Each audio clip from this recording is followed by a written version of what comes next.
ကျွန်တော်တို့တတိယထက်ကအဓိကအိတ်ခမ်းစီတန်းတန်းမတ်မတ်သွားပြီးနေရံမှာမြုပ်ထားတဲ့လေးလံနဲ့တန်တစ်တာကိုဖွင့်လိုက်ကြတယ်။အထဲမှာရွှေတုံးတွေကိုတေသက်စွာဆင်ထားပြီးအရေးကြီးတဲ့အင်ချန်မြေစာရွက်စာတမ်းတချို့အမေရဲ့ထိတ်တန်းကြောင့်မြက်ရတနာတချို့နဲ့အဖေရဲ့စူးစမ်းမှုတွေကတန်ဖိုးကြီးရှေးဟောင်းပကြီးကားတချို့ရှိနေတယ်။ဒါတွေကိုဒီမှာထားခဲ့လို့မဖြစ်ဘူး။ကျွန်တော်အကြည့်ကအခန်းနဲ့ဝေဝဲသွားတယ်။အမေရဲ့ရတနာတစ်တာဘေးနားမှာအရင်ကအတော်ဖြစ်သူရဲ့ဝမ်းကွဲညီမလေးကိုချော့ဖို့သုံးခဲ့တဲ့ရတနာအတုကစားစရာတချို့ရှိနေတယ်။ဒါတွေကဖန်ကြောက်တွေနဲ့စီချဲထားတာမို့ကတိပါတစ်တာထဲမှာပထမဆုံးအမြင်ဆိုရင်တော်တော်လေးအစ်စ်နဲ့တူနေတယ်။ကျွန်တော်ချက်ချင်းပဲအနားသွားပြီးအစ်စ်တွေနေရာမှာအစားထိုးဖို့တန်ဖိုးကြီးပုံပေါက်ပြီးပိုအစ်စ်နဲ့တူတဲ့ရတနာအတုအနှဲငယ်ကိုရွေးထုတ်လိုက်တယ်။ပြီးတော့ရတနာတစ်တာရဲ့အောက်ဆုံးလွှာမှာထည့်ပြီးကတိပါဝင့်နဲ့ဖုံးလိုက်တယ်။ပေချာထုတ်မစစ်စေးတရွေ့တော့ခဏတစ်ဖြုတ်အတွင်းသတိထားမိမှာမဟုတ်ဘူး။အမေကချက်ချင်းပဲ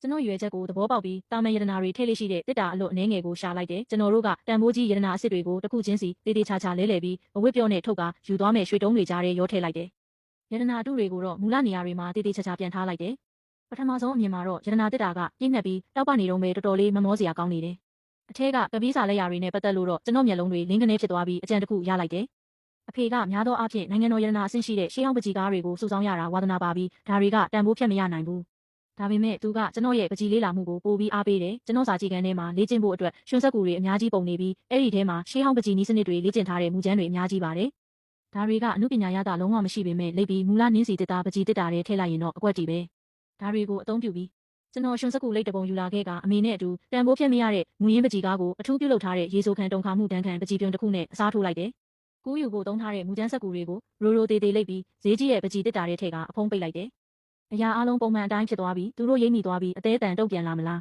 ။အမေကနည်းနည်းစိုးရိမ်နေတယ်။ဖြစ်နိုင်ခြေနည်းပါတယ်လို့ကျမပြောလိုက်တယ်။ကျန်းအန်ဒီကပညာသိတတ်တာမဟုတ်ဘူး။ဒါကသမီးတို့ပြင်ဆင်ဖို့အတွက်လုံလောက်ပါတယ်။ကျွန်တော်ရဲ့အားပေးစကားကိုကြားပြီးနောက်အမေကရုတ်တရက်သဘောပေါက်သွားတယ်။တကယ်လို့ကျွန်တော်တို့ရုတ်တရက်ဒီလိုပြောက်ကွယ်သွားရင်ကျွန်တော်တို့အတွက်အလွန်နစ်နာလိမ့်မယ်။သူတို့ကသွေးဆုပ်ပုတ်ကောင်လိုမိသားစုပဲကျွန်တော်တို့မရှိတော့တာကိုရုတ်တရက်သိသွားရင်ကျွန်တော်တို့ကိုတဖန်ပြန်အနေရပြုဖို့နီလန်းပေါင်းစုံတုံးကြလိမ့်မယ်။အဲ့ဒီအခါကျွန်တော်တို့ရဲ့အသာစီးရမှုကိုဆုံးရှုံးရလိမ့်မယ်။ဟုတ်တယ်သမီးပြောတာမှန်တယ်နန်းနန်း။ဒါတွေကိုအမေရဲ့ဗန်အနံတစ်တာတဲ့အရင်သွားထားရအောင်။သမီးကအမေကားကိုမောင်းပြီးအဲ့ဒီကိုတိုင်သွားပါ။အမေကလည်းအမေကားကိုတိုင်မောင်းမယ်။ဒါဆိုသူတို့လက်စွမ်းပြဖို့ခွင့်ရေးရမှာမဟုတ်ဘူး။သမီးကတော့နောက်ဆက်တွဲကိစ္စတွေကိုကင်တွယ်ဖို့နဲ့သူတို့ဘလို့အပြစ်အနာအစာမှရှာမတွေ့စေဖို့ဒီမှာပဲနေခဲ့မယ်။တတိထားပါအမေကျွန်တော်အမေကိုလမ်းညွှန်ချက်တချို့ထပ်ပေးပြီးအနောက်ဘက်စင်ကြေဖုံးကအလို့ဖြစ်နေတဲ့ဗီလာကိုလူလွတ်ပြီးတန်ရှင်းရေးလုပ်ခိုင်းဖို့ပြောလိုက်တယ်။ကျွန်တော်တို့မိသားစုရဲ့အလို့ဖြစ်နေတဲ့ပိုင်ဆိုင်မှုအားလုံးကိုတေချာစဉ်းစားကြည့်ပြီးအနောက်ဘက်စင်ကြေဖုံးကဒီတစ်ခုပဲလူဦးရေကျဲပါပြီးဒီနေရာကောင်းတဲ့အရေးကြီးဆုံးကတော့ကြီးမားတဲ့မြေအောက်ကိုတောင်ရှိနေတာပဲ။ဒါကကဘာပြက်ကတ်ကိုတွန်းလှန်ဖို့အတွက်ကျွန်တော်တို့ရဲ့အကြီးမားဆုံးခွန်အားအရင်းမြစ်ဖြစ်လာလိမ့်မယ်